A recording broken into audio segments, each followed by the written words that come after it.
Assalamualaikum warahmatullahi wabarakatuh. Perkenalkan, saya Zulfa Kameratun Nuha dari kelompok 14 yang akan mempresentasikan tentang supervisi pendidikan.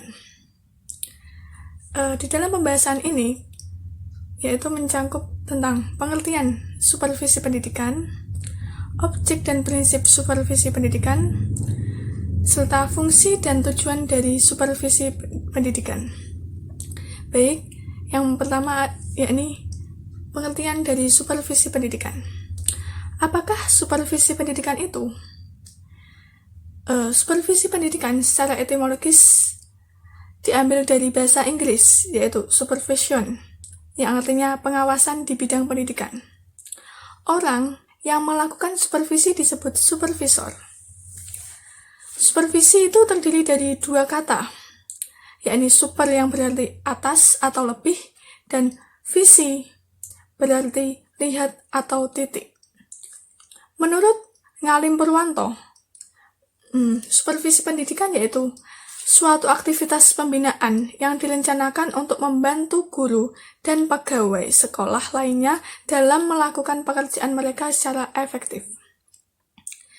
Sementara keterkaitannya dengan pendidikan yaitu, menurut Minister of Education Republik, supervisi pendidikan adalah kegiatan profesional yang dilakukan oleh kepala sekolah untuk memonitor, mengarahkan, membimbing, dan mengevaluasi aktivitas dan kinerja guru di sekolah. Dengan demikian, supervisi pendidikan adalah segala bantuan dari supervisor dan atau semua pemimpin kepala sekolah untuk memperbaiki manajemen pengelolaan sekolah dan meningkatkan kinerja staf atau guru dalam menjalankan tugas, fungsi, dan kewajibannya sehingga tujuan pendidikan dapat dicapai dengan optimal. Baik, pembahasan selanjutnya yaitu akan disampaikan oleh sahabat Tri Puji Lestari. Baik, di sini saya akan menjelaskan poin yang kedua, yaitu prinsip supervisi pendidikan. Adapun prinsip-prinsip supervisi pendidikan yang diterapkan adalah sebagai berikut. Yang pertama yaitu prinsip ilmiah, yang kedua adalah prinsip demokratis, yaitu pelayanan dan bantuan yang dilakukan kepada guru menurut hubungan kemanusiaan yang akrab dan kehangatan sehingga guru-guru merasa aman untuk mengembangkan tugasnya. Yang kedua yaitu prinsip kerjasama. Pengembangan usaha bersama atau berdasarkan supervisi sharing of ID atau sharing of experience, yaitu memberikan dukungan pendorong melakukan stimulasi guru sehingga mereka merasa tumbuh bersama. Yang keempat yaitu prinsip konstruktif dan kreatif.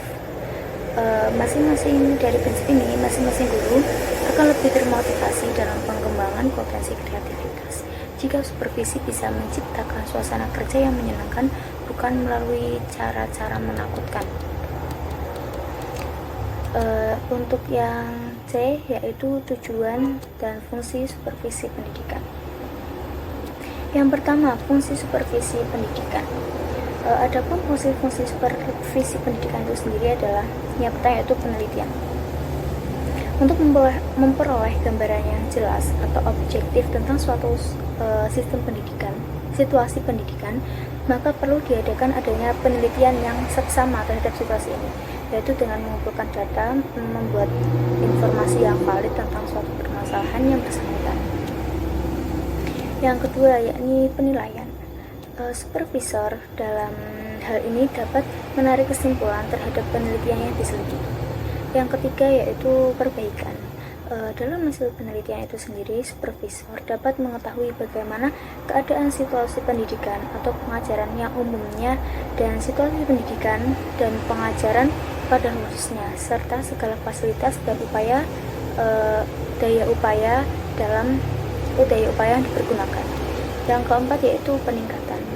Bagaimana dengan situasi yang sudah baik, sudah memuaskan, dan telah mengalami kemajuan. Fungsi utama dari supervisi pendidikan itu sendiri yaitu memperbaiki atau meningkatkan kualitas pengajaran agar supaya guru dapat meningkatkan suasana belajar mengajar dalam kegiatan atau tata cara tertentu yang tujuan masing-masing anak dapat tercapai. Fungsi dari supervisi yang lain adalah yang pertama, yaitu dengan mengatur semua usaha sekolah, memperluas wawasan guru, memberikan fasilitas dan penilaian terus-menerus, menganalisis situasi belajar mengajar, memadukan tujuan-tujuan pendidikan, memberi wawasan yang luas, mengkoordinasi semua kelas, dan lain sebagainya. Tujuan supervisi pendidikan. Tujuan supervisi pendidikan itu sendiri yaitu memberikan layanan dan bantuan untuk mengembangkan situasi dalam belajar mengajar yang dilakukan guru di dalam kelas, untuk mengembangkan kemampuan mengajar dan potensi serta kualitas guru itu sendiri. Tujuan supervisi pendidikan adalah: 1. Mengembangkan kurikulum yang sedang dilaksanakan di sekolah. Yang kedua, meningkatkan proses belajar mengajar di sekolah. Yang ketiga yaitu mengembangkan seluruh staf di sekolah. Dan supervisi itu sendiri bertujuan untuk menghimpun informasi atau kondisi nyata pelaksanaan tugas pendidik dan tenaga kependidikan sesuai dengan tujuan pokok sebagai dasar pembinaan dan tidak lanjut dari perbaikannya. Pendapat lain dari Made Bidarta bahwa tujuan supervisi pendidikan itu sendiri adalah: 1. Membantu membuat lulusan optimal dalam kuantitas dan kualitas. Yang kedua, membantu pengembangan pribadi, kompetensi, dan sosial.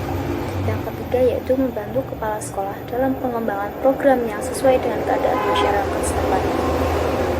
Yang keempat yaitu ikut dalam peningkatan kerjasama dengan masyarakat atau komite sekolah. Mungkin hanya itu saja yang dapat kami sampaikan. Cukup sekian dan terima kasih. Apabila ada kurang-kurangnya kami mohon maaf. Wassalamualaikum warahmatullahi wabarakatuh.